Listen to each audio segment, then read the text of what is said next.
मेरे प्रिय धर्म साथियों, सर्वप्रथम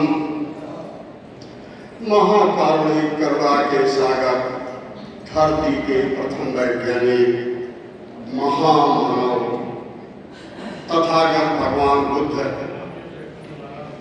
एवं नारी के मुक्तिदाता, गूंगे को जबान, बहरे को कान, नारी को सम्मान, भारत को सुंदर संविधान देने वाले सिंबल अपनाने परम पूज्य बोधिसत्व बाबा साहब डॉक्टर भीमराव अम्बेडकर के चरणों में श्रद्धा सुमन अर्पित करते हुए मंच पर विराजमान भिक्षु संघ को पंचांग प्रणाम करते हुए मैं अपनी बात को दूर दराज से आए हुए उपासक उपासिकाओं आप सभी का तथागत भगवान बुद्ध की धरती देवोदय से मैं आपका हार्दिक स्वागत और अभिनंदन है भिक्षु संघ के तरफ से।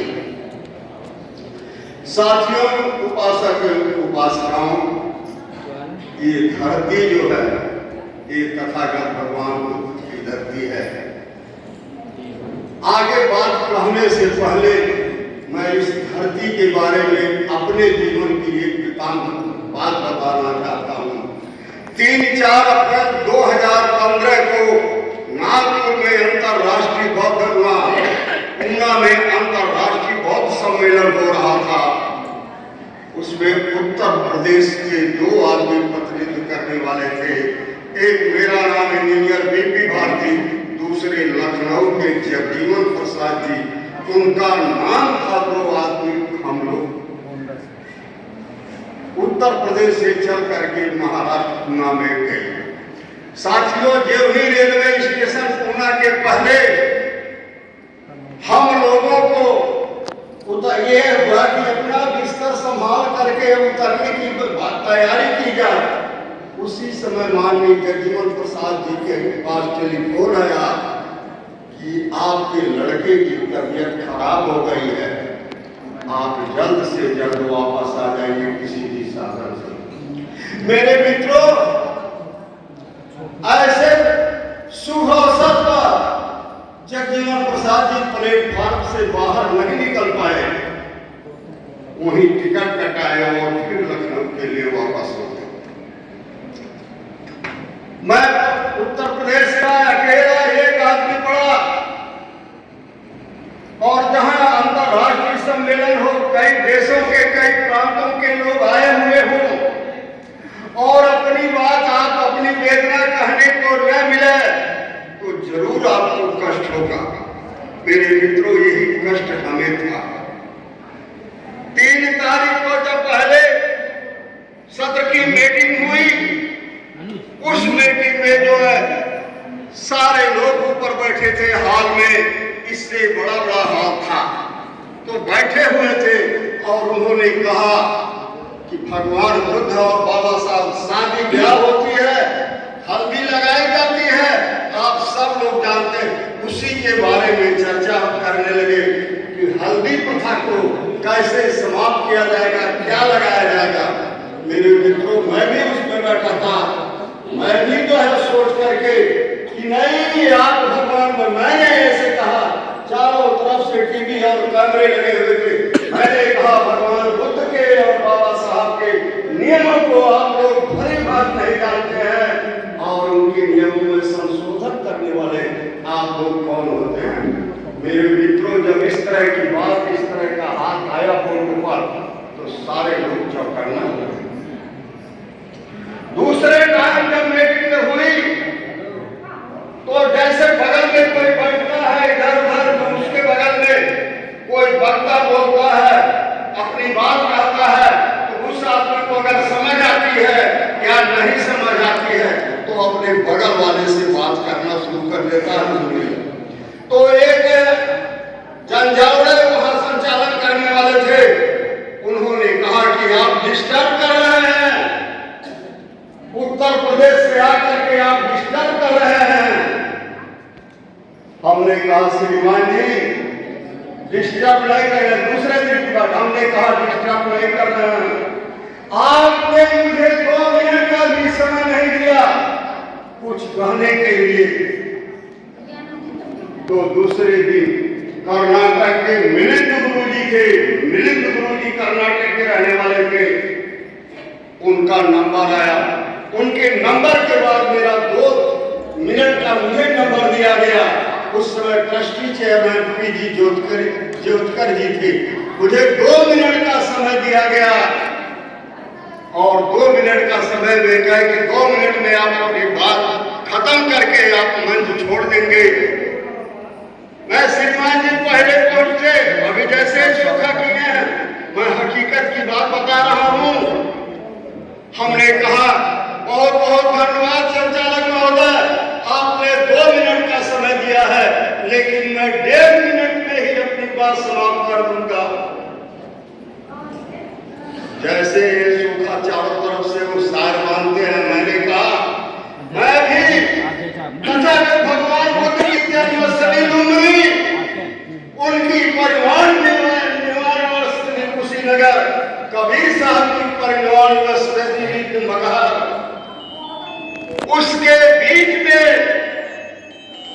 भगवान बुद्ध का ननिहाल महाराजा नंदन की राजधानी, जिसके नाम से महाराजगंज, उनकी बेटी महामाया, बेटी सुलक्षणा, महाराजा नंदन की धरती, भगवान बुद्ध के ननिहाल मैं देवदह से आया हूँ।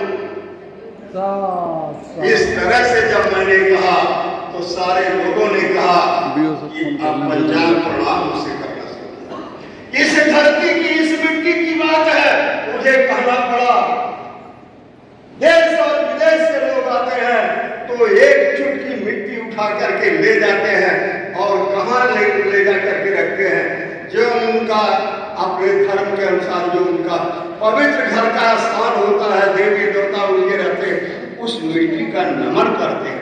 तो धन्य है यह महाराजा आनंद की धरती कि इस धरती को जो है लोग जो है इस मिट्टी की इतनी महत्व है कि एक चुटकी मिट्टी अगर ले जाएंगे, अभी हमारे मुख्य अतिथि जी ने बताया कि अंधविश्वासों से दूर होइए, एक चुटकी अगर मिट्टी आप ले जाते हैं और तहे दिल से आप भगवान बुद्ध और बाबा साहब का स्मरण करते हैं तो निश्चित है दुख है, दुख का कारण है, उसका निवारण भी है, उसका उपाय है।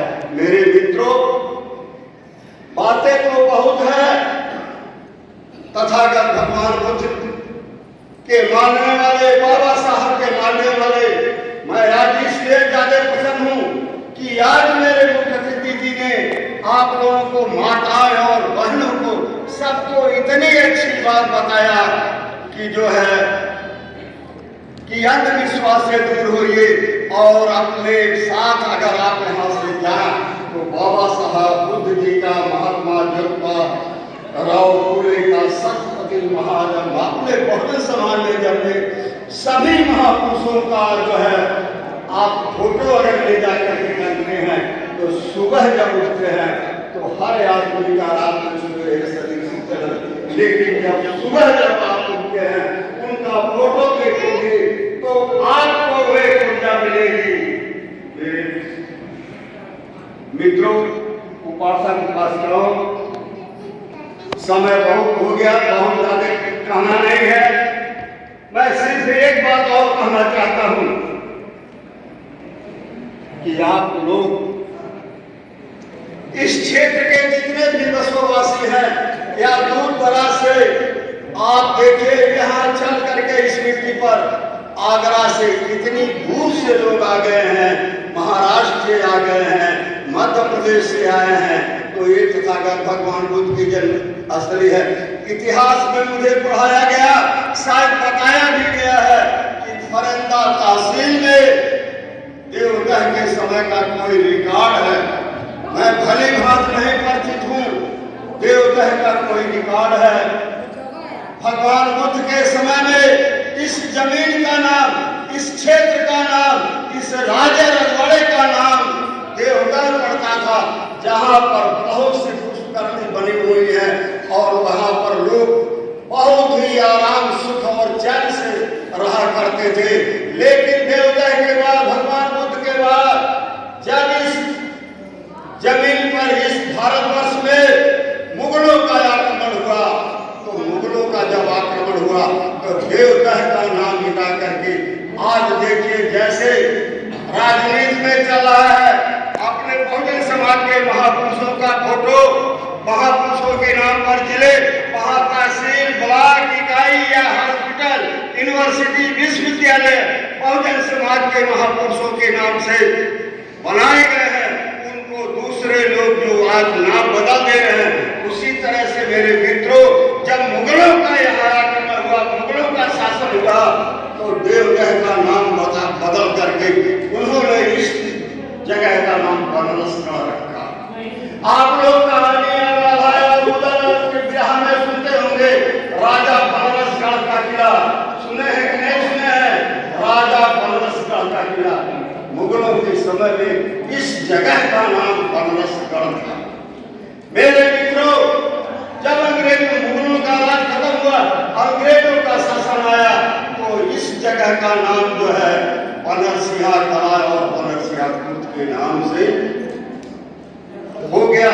आज हम लोग कहीं से भी आते हैं तो बनरसिंहा कला के नाम से ही यहाँ आते हैं। देवदह को लोग कम जानते हैं, हम लोग जानते हैं कि मुरली जाना है, बनरसिंहा जाना है। मेरे मित्रों इस मिट्टी की इस धरती के का यह इतिहास रहा है। आगे मैं बता करके मैं आप सभी लोगों का भिक्षु संघ के तरफ से सभी उपासक और उपासिकाओं को बहुत बहुत साधुवाद देता हूँ। भवतु सब मंगलम रक्षन्तु सब देवता, भवतु सब मंगलम रक्षन्तु सब देवता, भवतु सब मंगलम रक्षन्तु सब देवता। बहुत बहुत साधुवाद। सबका मंगल हो, भगवान बुद्ध की करुणा हो। और धर्म की क्या पहचान, और धर्म की क्या पहचान, घर घर में हम जाएंगे, घर घर में हम जाएंगे। बहुत बहुत धन्यवाद आप लोगों को। साथ साथ साथ साथ की तरफ से आपने अपनी बात को रखा और देवदह को यही नहीं वो लखनऊ में देवदह की बात को रख करके इसको दुनिया के मानस पटल पे ले जाने का प्रयास किया और भिक्षु संघ की तरफ से हम सबको आशीर्वाद दिए, मंगल कामना किए। ये हम लोग के लिए बहुत ही अच्छी बात है। इसके बाद हम निवेदन करेंगे कि इस कार्यक्रम के अध्यक्ष, आज के अध्यक्ष आदरणीय जयराम आदरणीय कोहली साहब, राम ललित कोहली जी आप आए और अपने बात को रखें, अपने ख्याल को रखें और कार्यक्रम को आगे बढ़ाने के लिए कुछ भिक्षु संघ का आदेश